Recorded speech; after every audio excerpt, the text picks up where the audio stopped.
Johanna clutched the worn photograph. It was creased, faded, but oh so precious. Candy, her beautiful daughter, beamed back at her. She was just a toddler in the picture, innocent, unaware of the father who was absent from her life. 30 years had passed since she last saw David, Candy's father. 30 years of silence, 30 years of wondering. Johanna had tried to find him, of course. She had searched high and low in their small town, but David had vanished, disappeared like a ghost. She never blamed him, not really. They were young, their love a whirlwind romance. But when she told him about the baby, he got scared. He just couldn't handle it. Now, with Candy all grown up, Johanna felt a renewed urgency. She wanted her daughter to know her father. She deserved that. Social media, a tool she barely understood, became her unlikely ally. Facebook, a name whispered in the digital wind. Could it be him? She typed his name, her heart pounding in her chest. A profile picture popped up, older, a bit heavier, but those eyes, those were David's eyes. It was him. After all these years, she had found him. A message, hesitant, unsure. David, is that really you? The reply was almost instantaneous. Surprise, disbelief, and then joy? They chatted online, catching up on decades lost. He was living in Durban now, a world away from their small town. He had a family of his own. But he had never forgotten Johanna, or the daughter he never knew. He was remorseful, filled with regret for walking away. Johanna listened, her heart softening. She saw the good in him, the man she had fallen in love with all those years ago. They spoke every day, the distance between them shrinking with each conversation.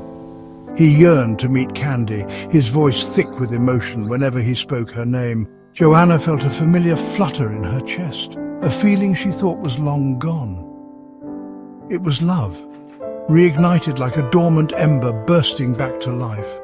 2 months after that first message, David came to visit.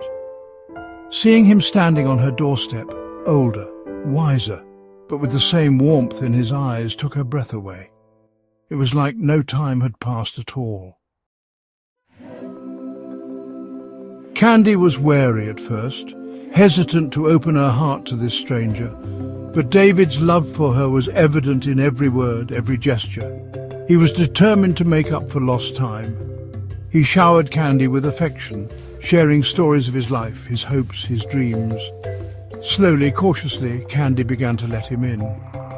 3 months later, on a beautiful sunny Saturday, Johanna and David stood hand in hand, exchanging vows under a canopy of blooming jacarandas.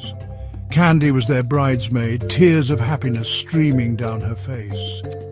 It was a fairy tale wedding, a celebration of love conquering all. The reception was filled with laughter, music, and the joy of family and friends. Johanna had never felt so happy, so complete. The next morning, a Sunday, Johanna woke up feeling unwell.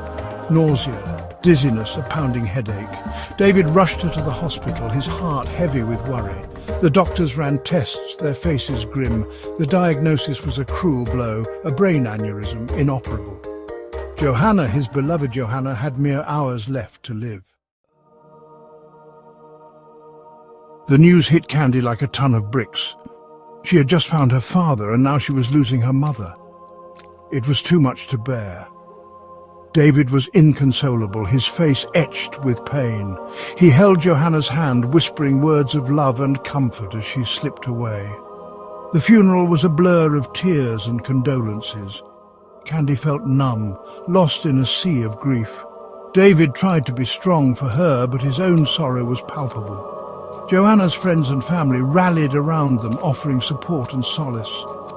But nothing could fill the gaping hole left by her absence.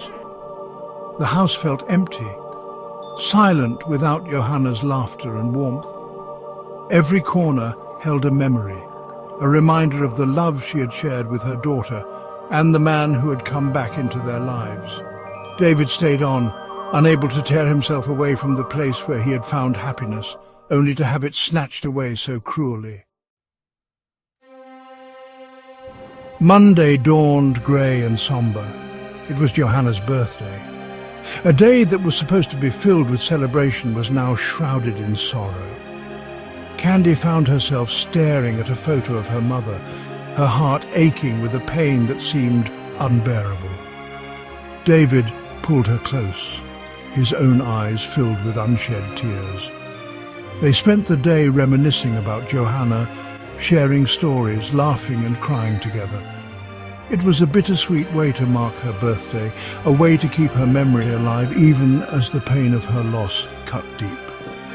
Candy knew that her mother would want them to be strong, to find a way to navigate this new reality without her. But the world seemed a much darker place without Johanna's light in it. The future they had dared to dream of, a future filled with family holidays and shared laughter, had been ripped away in an instant. All they had left were memories and the echoes of what might have been. As the weeks turned into months, David continued to be a source of strength for Candy. He was determined to honor Johanna's memory by being there for their daughter, by being the father he had never had the chance to be. He moved in permanently, creating a sense of normalcy in their upended lives. Life took on a fragile new rhythm. David encouraged Candy to pursue her dreams, to live life to the fullest, just as Johanna would have wanted. He became her confidant, her rock, the one constant in a world that felt unsteady beneath her feet.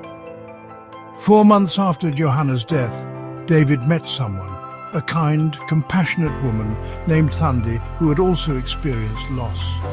She understood his grief, offered him a shoulder to cry on, and slowly, tentatively, helped him to smile again. Candy saw a flicker of hope return to her father's eyes, a lightness that had been absent since Johanna's passing. They married in a small, quiet ceremony, a testament to the resilience of the human heart. But fate, it seemed, had other plans.